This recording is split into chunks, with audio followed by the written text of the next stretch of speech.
Viewers, আমরা বেনাপোল বর্ডারে আসছি। এটা হচ্ছে জানুয়ারি 2026 সন। তো এখানে বর্ডার এলাকার কিছু বিষয়বস্তু আপনাদেরকে দেখাবো।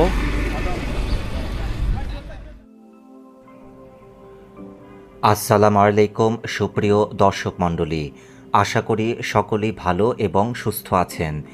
এইবারের পর্বে আমি আমার ভিডিওর চ্যানেলের দর্শকদের সামনে বাংলাদেশের যশোর জেলার বাংলাদেশ ভারত সীমান্ত বন্দর অর্থাৎ বেনাপোল পেট্রোপাল বন্দর সম্পর্কে একটি প্রতিবেদন উপস্থাপন করতে যাচ্ছি, যেখানে গিয়েছিলাম গত জাতীয় নির্বাচন 2026-এর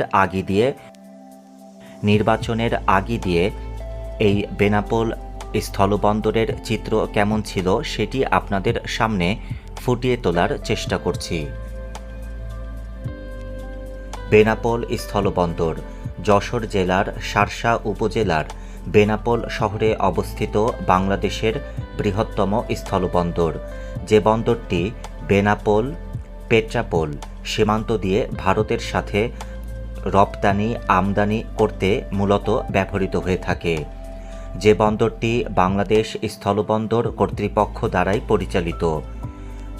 যে বন্দরে আমদানিকৃত ভারতীয় পণ্যগুলির মধ্যে প্রায় শতকরা 90% বাংলাদেশে প্রবেশ করে থাকে। 2002 সালে বেনাপোল শুল্ক স্টেশনকে স্থলবন্দর হিসাবে প্রশাসনিকভাবে ঘোষণা করে নৌপরিবহন মন্ত্রণালয়ের আওতাধীন বাংলাদেশ স্থলবন্দর কর্তৃপক্ষকে দায়িত্ব অর্পণ করা হয়। বেনাপোল স্থলবন্দরের আয়তন প্রায় 90 একর। যে বন্দর দিয়ে প্রধানত ভোগ্যপণ্য, কাঁচা তুলা, যানবাহন, মোটর পার্টস, মেশিনারি, তৈরি পোশাক বা গার্মেন্টস, লোহা এবং লোহা জাতীয় পণ্য, স্টিল প্লেট, প্রসাধনী সামগ্রী, শিশু খাদ্য, রাসায়নিক দ্রব্য ইত্যাদি আমদানি করা হয়। ভিউয়ার্স, এটা হচ্ছে বেনাপোল বন্দর বর্ডার। তো এখানে এই পর্যন্তই যেতে দেয়, এরপরে আর যেতে দিবে না। তো এটা হচ্ছে আন্তর্জাতিক প্যাসেঞ্জার টার্মিনাল বেনাপোল স্থলবন্দর, এবং এখানে যে দেখা যাচ্ছে দূর থেকে, কাছে গেলাম না, এই খুব সীমিত সংখ্যক যাত্রী, যে আগে যেমন এটা ভরে যেত আসলে সেরকম অবস্থা নাই, খুব অল্প কিছু যাত্রী যাচ্ছেন। কারণ এখন এমনিতে পর্যটন ভিসা বন্ধ, আর এখানে আসলে ছবি তোলানো একটা রেস্ট্রিকশনস আছে, কারণ এখন যেহেতু এমনিতে ভিসা সীমিত, সামনে নির্বাচন, তো সব মিলিয়ে আসলে এখানে একটা বেশ কড়াকড়ি দেখা যাচ্ছে। এবং একটা জিনিস দেখছি যে এখানে পুরোটা ভরে যেত আসলে মানুষে। এই বন্দরের প্রধান রপ্তানি পণ্য হলো, অর্থাৎ যে সমস্ত পণ্য বাংলাদেশ থেকে ভারতে রপ্তানি হয় তার মধ্যে উল্লেখযোগ্য হচ্ছে পাট এবং পাট জাতীয় পণ্য, তৈরি পোশাক বা গার্মেন্টস, মাছ, প্লাস্টিক ইত্যাদি। বেনাপোল স্থলবন্দর স্থল কাস্টমস স্টেশন হিসেবে প্রতিষ্ঠিত হয়। পরবর্তীতে 1984 সালে এই বন্দরটি কাস্টমস বিভাগে পরিণত হয় প্রশাসনিকভাবে, যেটি 1997 সালে একটি কাস্টমস হাউজে রূপান্তরিত হয় এবং সর্বশেষ 2009 সালে নতুন অবস্থানে ভবন নির্মাণ করা হয়। বর্তমানে ভারতের পেট্রাপোল সীমান্তেও নতুনভাবে একটি ভবন নির্মিত হয়ে গেছে, যেখানে ইমিগ্রেশন পরিচালিত হবে ভবিষ্যতে, বা বর্তমানেও যেখানে ইমিগ্রেশন কার্যক্রম পরিচালিত হচ্ছে। বেনাপোল কাস্টমস এবং ইমিগ্রেশন চেকপোস্ট তারপর থেকে তার কার্যক্রম শুরু করে। বর্তমানে ভারত থেকে বাংলাদেশি নাগরিকদের জন্য মূলত জরুরি এবং চিকিৎসা সংক্রান্ত ভিসাগুলাই অগ্রাধিকার ভিত্তিতে উন্মুক্ত রয়েছে ঢাকা, চট্টগ্রাম, রাজশাহী, সিলেট এবং খুলনা বিভাগে অবস্থিত আইভ্যাক সেন্টারগুলোতে। ভারতের পররাষ্ট্র মন্ত্রণালয়ের সাম্প্রতিক তথ্য অনুযায়ী পর্যটন বা সাধারণ ভ্রমণের জন্য ভিসা প্রদান আপাতত সীমিত বা নির্দিষ্ট ক্ষেত্রে স্থগিত রাখা হয়েছে। তবে জাতীয় নির্বাচন অনুষ্ঠিত হবার পর থেকে পর্যটন ভিসা উন্মুক্ত হয়ে যাবে খুব শীঘ্রই, এমন তথ্যই কিন্তু সোশ্যাল সাইট এবং ভারতে অবস্থানরত বেশ কিছু বাঙালিদের দেওয়া তথ্য থেকেও পাওয়া গেছে। তবে এই পর্যটন ভিসা কবে উন্মুক্ত হবে এমন অফিসিয়াল ঘোষণা গণমাধ্যমে এসে যাবে খুব শীঘ্রই, এমন বিষয় আশা করা যেতেই পারে।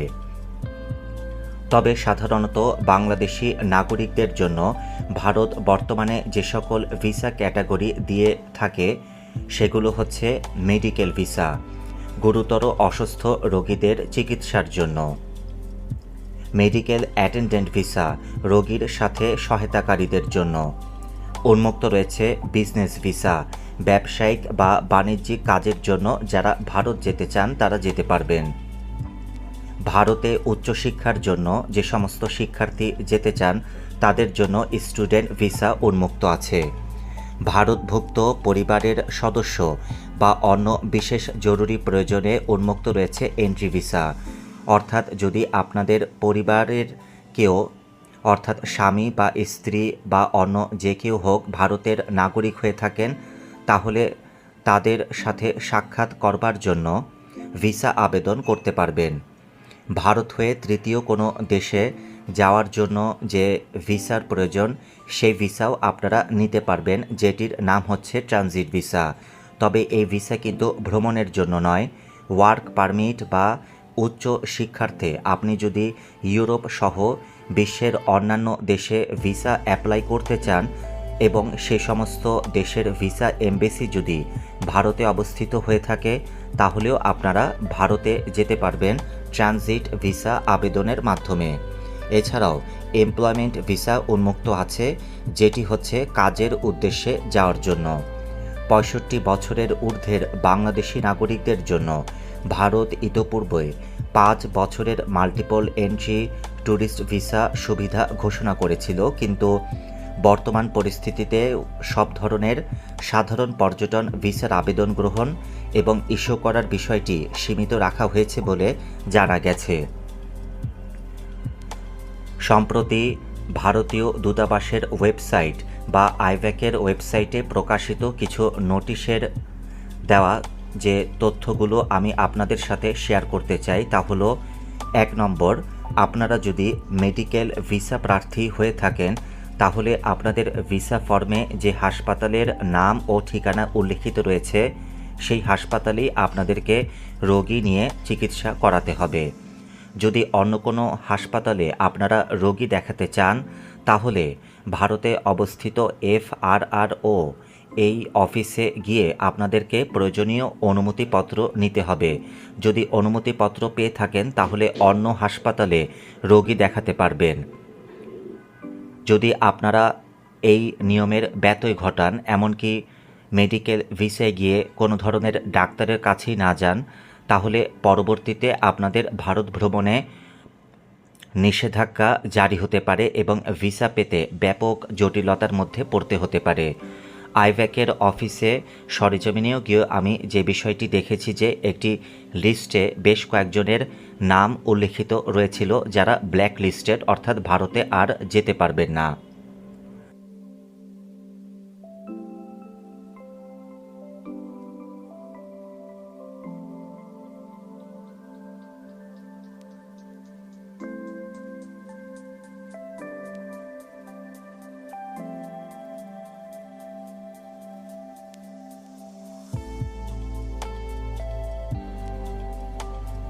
দ্বিতীয়ত, যারা ওয়ার্ক পারমিট ভিসা বা স্টুডেন্ট ভিসার জন্য তৃতীয় কোনো দেশ অর্থাৎ ইউরোপ সহ বিশ্বের যে কোনো দেশ, যে সকল দেশের এমবেসি ভারতে অবস্থিত তারাও ভারতে গমন করতে পারবেন।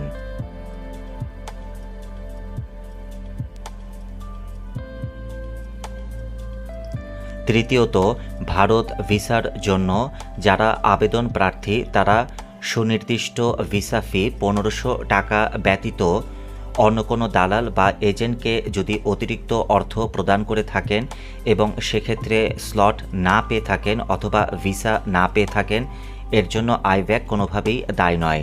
এই ধরনের দালাল বা এজেন্টদেরকে অতিরিক্ত অর্থ দিয়ে স্লট নেওয়ার জন্য নিষেধাজ্ঞা জারি করা হয়েছে এবং এই ধরনের প্রতারণা থেকে নিজেদেরকে বাঁচিয়ে থাকবার অনুরোধ করা হয়েছে আইব্যাকের ওয়েবসাইটে।